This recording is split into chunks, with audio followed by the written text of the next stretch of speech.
If you've ever heard a native Gullah speaker talking, their words and tone may take your ear to the continent of Africa, thousands of miles away. This Gullah Connection shares how the language is still on the move as it goes from the Lowcountry to the Ivy Leagues.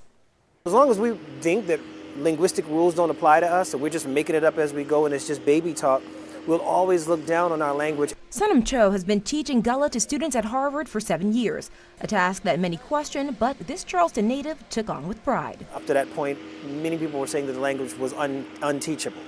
So how do you teach a language that doesn't have a lot of formal instructional materials to students who are far away from the culture and the people who have passed it down for centuries?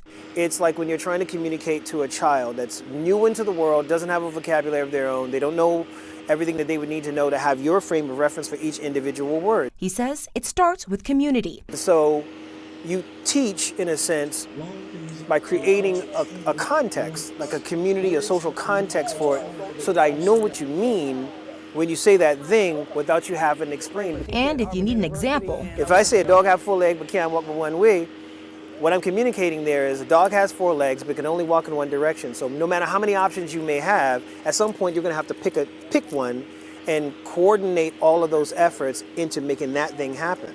Gullah is a mixture of English and a number of different African languages, created by enslaved Africans in the Lowcountry and other areas of the Gullah Geechee corridor. They had to figure out the language in a hurry, under duress, and in that sense, still preserving a piece of who you were before you got there, but then also finding something new because all of them didn't speak the same language. Sunn M'Cheaux says absent of formal training books, Gullah has the same linguistic principles. At go is going to be your past tense.